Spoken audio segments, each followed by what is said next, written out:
नमस्कार विद्यार्थियों। पिछले व्याख्यान में हमने प्राथमिक समूह के बारे में विस्तार से चर्चा की है। अब हमें द्वितीयक समूह के बारे में भी जानना अति आवश्यक है कि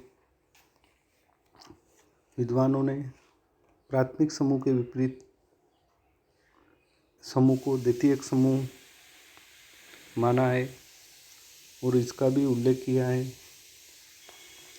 हम इस व्याख्यान में द्वितीयक समूह के बारे में विस्तार से चर्चा करेंगे। चार्ल्स कूलेने के द्वारा प्रतिपादित प्राथमिक समूह जब काफ़ी लोकप्रिय हो गया तो विद्वानों ने इसके प्रतिकूल सामाजिक व्यवस्था की बात कही जो द्वितीय समूह के रूप में प्रचलित हुआ। जो समूह प्राथमिक नहीं है उसे लोगों ने द्वितीयक समूह या सेकेंडरी ग्रुप का नाम दिया। इस तरह के समूह में आमने सामने का संबंध काफ़ी कमज़ोर होता है। समूह के सदस्यों के बीच घनिष्ठता की कमी होती है, जैसे दुकानदार ग्राहक का संबंध, डॉक्टर रोगी का संबंध, नेता एवं अनुयायी का संबंध, दफ्तर में ऑफिसर एवं किरानी का संबंध इत्यादि। ऐसे संबंधों को हम लोग जानबूझकर या योजनाबद्ध ढंग से निर्माण करते हैं। द्वितीय समूह में संबंधों में स्थायित्व की कमी एवं संबंधों में छिछलापन का होना स्वाभाविक है, क्योंकि आमतौर पर इसका आकार प्राथमिक समूह की तुलना में काफ़ी बड़ा होता है। सदस्यों के बीच हमेशा आमने सामने का संबंध नहीं हो पाता है।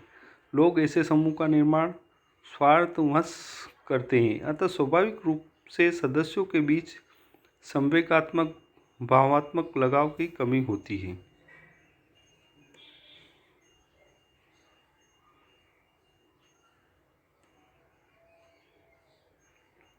द्वितीय समूह के बारे में स्टीवन कोल ने स्पष्ट किया है कि secondary groups are those which are larger and in which the interaction is more impersonal।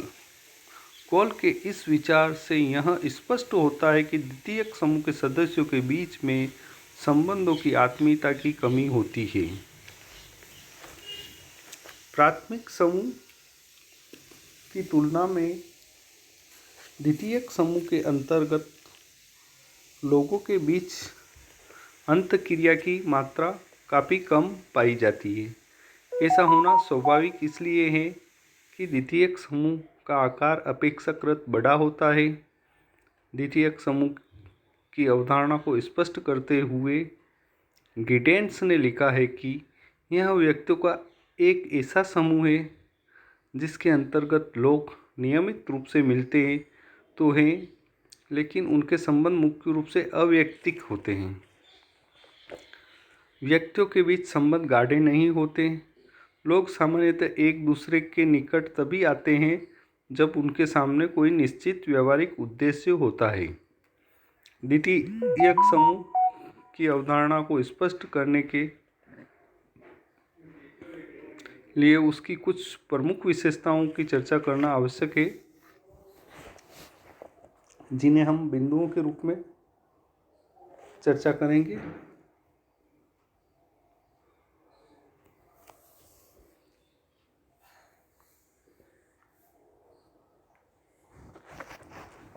Number 1, बड़ा आकार। प्राथमिक समूह की तुलना में द्वितीयक समूह का आकार बड़ा होता है। इसका आकार इतना बड़ा होता है कि सदस्यों की संख्या हजारों या लाखों तक भी हो सकती है, जैसे राज्य, राष्ट्र, शिक्षण संस्थाएं इत्यादि। नंबर 2, अप्रत्यक्ष एवं अवैयक्तिक संबंध। समूह जब विशाल हो जाता है तब सदस्यों में शारीरिक समीपता नहीं रह पाती है। इसी स्थिति में संबंध प्रत्यक्ष न होकर अप्रत्यक्ष हो जाते हैं, अर्थात यह संबंध संपर्क के विभिन्न साधनों जैसे टेलीफोन, डाक, पत्र, पत्रिका आदि से स्थापित होते हैं। अप्रत्यक्ष संबंध होने से संबंध भी अवैयक्तिक हो जाते हैं। इस प्रकार इन समूह के सदस्यों में व्यक्तिगत घनिष्ठता बहुत कम पाई जाती है। यह केवल औपचारिकता तक ही सीमित रहती है। व्यक्ति की पहचान उसके औपचारिक पद के आधार पर ही होती है। उदाहरण स्वरूप, एक श्रमिक संगठन के सदस्यों की पहचान अध्यक्ष, उपाध्यक्ष, सचिव या साधारण कार्यकर्ता के रूप में होती है। इस प्रकार की पहचान में व्यक्ति का संपूर्ण व्यक्तित्व एवं उसके विभिन्न पक्ष नहीं झलकते हैं। नंबर 3, प्रतिस्पर्धा की भावना। ऐसे समूह के सदस्यों में प्रतिस्पर्धा पाई जाती है। व्यक्ति किसी भी प्रकार के द्वितीयक समूह में हो अपनी कार्य कुशलता एवं क्षमता बढ़ाकर अन्य लोगों से आगे निकलना चाहता है। कुछ समूह अपने सदस्यों में प्रतिस्पर्धा के महत्व को बढ़ावा देते हैं।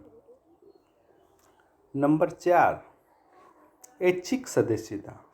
द्वितीयक समूह की सदस्यता ऐच्छिक होती है। ऐसे समूह की सदस्यता ग्रहण करना या किसी क्रियाकलापों में भाग लेना व्यक्ति की इच्छा पर निर्भर करता है। व्यक्ति अपनी इच्छा से ऐसे समूह की सदस्यता का ग्रहण करता है या छोड़ता है। नंबर 5, स्थायित्व में कमी।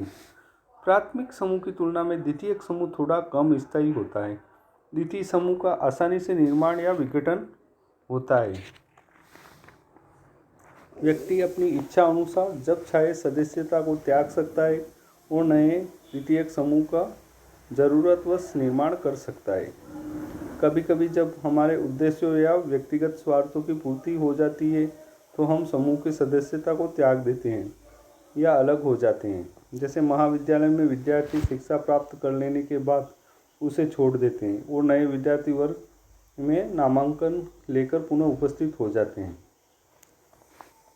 नंबर 6, द्वितीयक समूह की छठी विशेषता है एक योजनाबद्ध व्यवस्था। हम लोग द्वितीयक समूह का योजनाबद्ध तरीके से निर्माण करते हैं।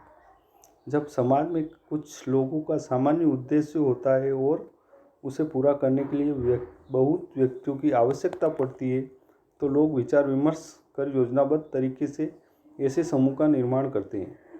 आधुनिक समाज में ऐसे समूहों का विशेष महत्व है। जैसे जैसे समाज का विकास हो रहा है वैसे समाज में समस्याएं उत्पन्न हो रही है और उन समस्याओं से निपटने के लिए बहुत किस्म के द्वितीयक समूह का निर्माण किया जा रहा है। द्वितीयक समूह आधुनिक समाज की एक प्रमुख विशेषता है। नंबर 7, सीमित स्वार्थों की पूर्ति। व्यक्ति किसी द्वितीयक समूह का सदस्य मुख्यतः सीमित स्वार्थों की पूर्ति के लिए ही करता है। दूसरी ओर प्राथमिक समूह सदस्य के एकाधिक आवश्यकताओं की पूर्ति करता है।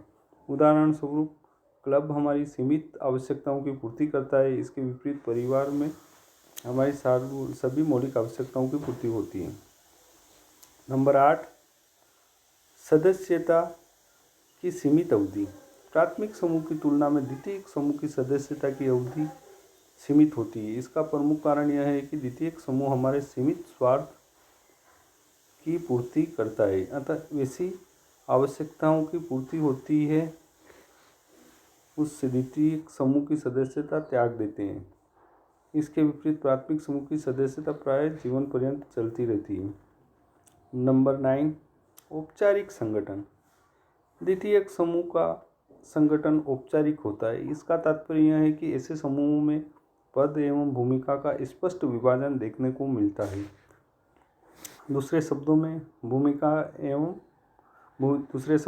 भूमिकाएं परस्पर व्यापी नहीं होती है। उदाहरण स्वरूप, एक राजनीतिक दल में अध्यक्ष एवं कोषाध्यक्ष की भूमिका भिन्न भिन्न है एवं अध्यक्ष से कोषाध्यक्ष की भूमिका की आशा नहीं की जा सकती और न ही कोषाध्यक्ष से अध्यक्ष की भूमिका की।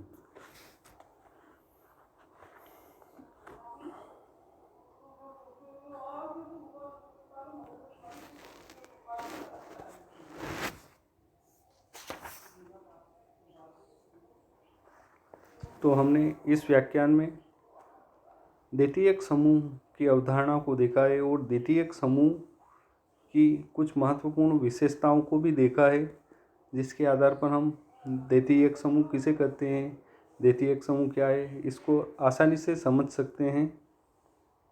इन्हीं विशेषताओं के आधार पर हम प्राथमिक समूह एवं द्वितीयक समूह में अंतर भी स्पष्ट कर सकते हैं।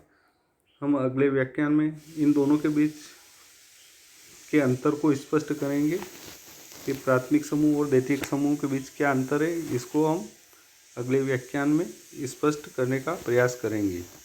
धन्यवाद।